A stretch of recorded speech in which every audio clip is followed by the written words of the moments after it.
Hi guys, welcome! In this video, we'll take a closer look at the support build for Liu Mao Xing in PvP. We'll break down two equipment builds for switching. The primary build, aka the tank build, focuses on increasing HP and various damage reductions, allowing Liu Mao Xing to endure team clashes while securing the orb. The secondary build, aka the shield build, is designed for switching as it only prioritizes magic attack for significantly increasing the HP shield generated by Comet Fried Rays. We'll cover everything you need to know, from stats, runes, gears, cards, upgrades, and battle tips to help maximize Liu Mao Xing's survivability and overall effectiveness in PvP. Alright, without further ado, let's begin. First, for attribute point distribution, prioritize maximizing luck to an amount that is greater than 250. This is needed to reach a 100% cooking success chance and to gain 0.2% auto attack and skill damage reduct for every additional point of luck beyond 250. Next, you need to max out Int for increasing magic attack, which directly boosts the HP shield generated by Comet Fried Rays. Int also boosts max SP, SP regen, and magic defense. As for the remaining points, just find a good balance between strength for increasing movement speed cap and max HP, and Vit for boosting max HP, HP regen, and physical defense. Other stats that are significant for improving survivability are as follows. During cooking process, Liu Mao Xing gains 70% final damage reduction and 50% abnormal status resist. Due to the Super Chef passive skill, he gains 30% max HP as long as he has 6 stacks of food buffs. I'm not a fan of cooldown build since among his 5 support skills, 2 have fixed cooldown and 2 have cooldown below the buff duration. Up next, let's discuss the most important runes to get. Maxing out the core passive skill to level 7 is a must in order to effectively play Liu Mao Xing in PvP. This makes his cooking process uninterruptible and boosts the efficiency of his buffs with the help of Lanfei. Aside from activating the second line effect, you should also aim for a high first line value on these 4 runes. A high value for the Star Prayer rune grants up to 20% auto attack and skill damage reduct after cooking Comet Fried Rice successfully. A high value for Tuneful Phoenix Call Star rune increases the number of times the anti-fatal buff from Crystal Phoenix can be received by up to 5 times.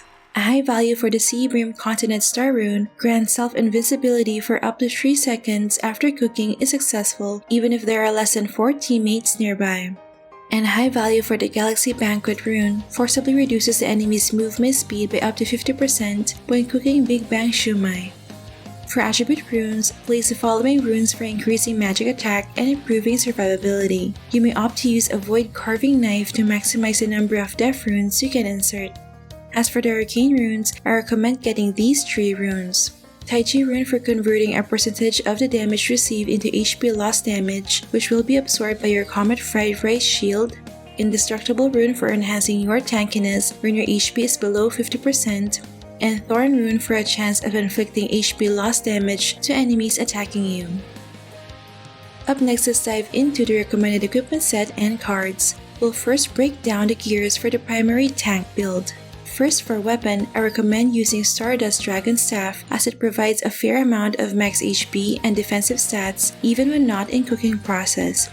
Your weapon should be enchanted with Tenacity 4 and high status resist, and inlaid with Sniper Divine MVP card or Spacier Star card for survivability. For offhand, I prefer using Marine Soul Bulwark as main equipment and Giant Armor Shield as phantom equipment for reducing the elemental damage taken from meta classes.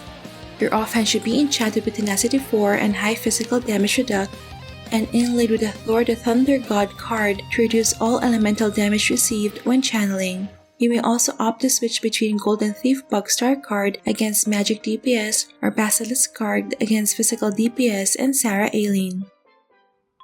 For armor, I recommend using Tide Rider's armor as main equipment for reducing elemental damage and Comet Warfare armor as phantom equipment for increasing resistance to various abnormal statuses. Your armor should be enchanted with high max HP %, physical damage reduct and status resist, and inlaid with any of the following cards depending on the enemy lineup.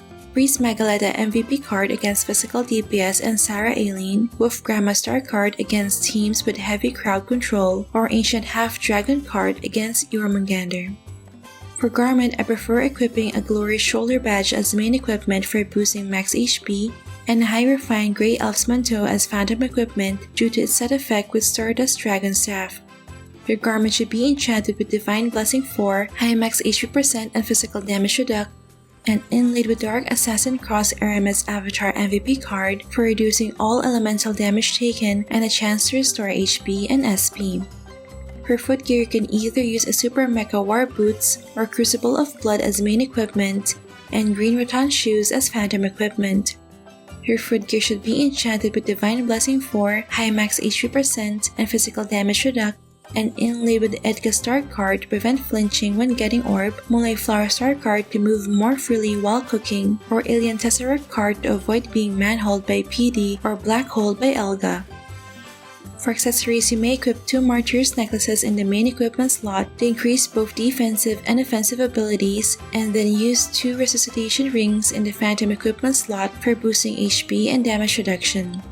Your accessories should be enchanted with Tenacity 4 and high physical damage reduct, and inlaid with the Osiris Star card or Sea Spirit Totem card for boosting HP, and an Acolyte Elander card to be able to cast Light Shield for additional protection against ranged physical attacks. For headwear, these are my top picks for each slot. Moonlight Bunny or Eggshell Bee with Armor 4 on head for preventing equipment destruction, Shy Reindeer on face for boosting AA and skill damage reduct, Koshin Dream with Armor 4 and physical damage reduct on mouth for boosting AA and skill damage reduct and sustain healing while under abnormal status, Midnight Stars with Blasphemy 4 on back, and Amethyst Creature or Emotional Cleaner with Blasphemy 4 on tail for increasing skill damage reduction. As for headwear cards, you may use any of the following for improving survivability. Take note that you may also use GVG rental gears, god artifacts, and 6v6 team competition headwear for specific situations. Next, here are the gears you'll need for switching to the shield build. These gears only focus on increasing int and magic attack stats to maximize the shield's damage absorption value. For weapon, you may either use a high refined Wizard's Power or Staff of Destruction inlaid with Familiar card or Goblin Celebration card. For offhand, equip Dream Protector as main equipment and Peak Bladder as phantom equipment inlaid with a Celebration Knight card. For armor, use Mist Traveler as main equipment and Star Shatter's Gown as phantom equipment inlaid with a Saboteur card. For garment, equip Divine Feather Clothes as main equipment and Classic Robe as phantom equipment inlaid with a Harpy Star card. For footgear, use White Gem Boots as main equipment and Order Guardian as phantom equipment inlaid with a Familiar Star card.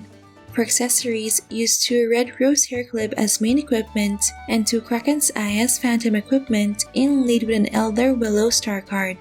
And lastly, for headwear and headwear card, these are the ones that provide significant boosts to magic attack.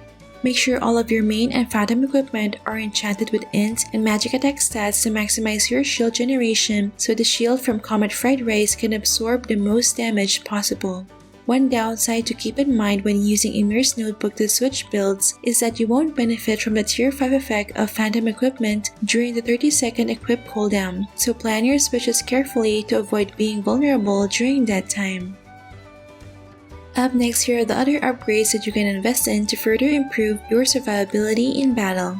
For Acer Monument, activating all the nodes will grant the following stats. Notably, it provides 10% demi-human damage reduct, 17% magic damage reduct, 11% physical damage reduct, 12% max HP, and 11% magic attack.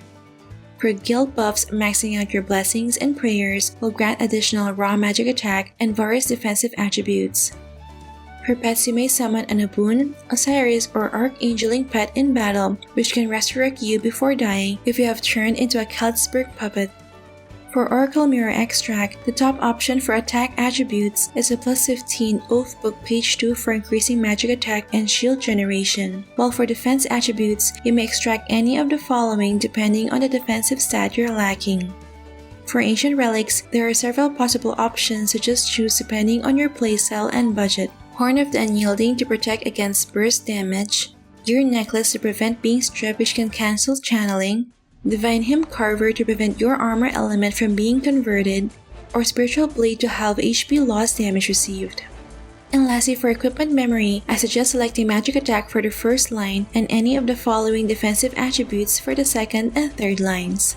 1% Magic Flee is a pretty decent defensive stat since there's no counter for it. Finally, here are some tips for using Liu Mao Xing in PvP battle. First, for 6v6 talents, it's important to max out Element Barrier to level 4 since it will boost shield generation by 60%. For example, with my unoptimized shield build, I can reach 65,665 magic attack, meaning the shield generated by Comet Fried Rice inside Magic Prison can absorb up to 25 million damage. To demonstrate the difference between builds, when using the tank build, the shield can only absorb damage from 3 Twisted Bombs, each dealing 5.16 million damage. But with a shield build, the shield can absorb up to 5 Twisted Bombs, significantly increasing survivability. Next, for the skill bar setup, this is my preferred skill arrangement. Memorizing each skill's duration and cooldown is crucial for survivability. It's also better to manually cast skills for a more efficient skill rotation. Next, before entering the arena, make sure you eat the following consumables and 6 stacks of cooked food to benefit from the Super Chef passive. For the item quick bar, include your Emir's Notebook, Mount, Alloys, and other Guild Cafe consumables if applicable. Once inside the arena, select the shield build in your Emir's Notebook, then cook Mountain Treasure's Hot Pot to boost your teammates' physical and magic damage by 50%, followed by Comet Fried Rice to generate a thick, undispellable shield for both you and your team. After buffing, quickly switch to your primary tank build to reduce the damage received. You can repeat this buff rotation every 60 seconds or whenever the shield disappears. You have to be careful though, as the shield build lacks defensive stats, so you need to find a safe position before switching builds and rebuffing. Once your shield is set, you can begin channeling Crystal Phoenix for 3 seconds to grant yourself and nearby teammates anti-fatal protection. As a tip, you can leave the plate of Crystal Phoenix at separate locations. This allows you to move between plates before the 5-second anti-fatal ends, ensuring 100% uptime, as a 7-second cooldown between eating both dishes is not shared. After that, cook Big Bang Shumai to control nearby enemies, and then follow up with Sea Brim Continental Seal for restoring the team's HP and SP, and to gain invincibility for 4 seconds. However, in actual battle, it's difficult to trigger the condition for gaining invincibility, as you need at least 3 teammates near you. If these 3 skills are on cooldown, you can insert Magical Panda Tofu in your skill rotation to maintain the 70% final damage reduction while cooking. This keeps you protected and can disrupt nearby enemies when your support abilities are unavailable. And there you have it, my full support build guide for Liu Mao Xing. Hopefully this video has given you valuable insight on how to optimize your Liu Mao Xing for PvP. Please feel free to leave a comment if you have any question or suggestion. Alright, that's it for this video guys. Don't forget to like if you enjoyed watching this guide. If you're new here, I would love for you to consider subscribing by hitting the red subscribe button down below. I would love to have you back. Thank you for watching and see you in our next episode.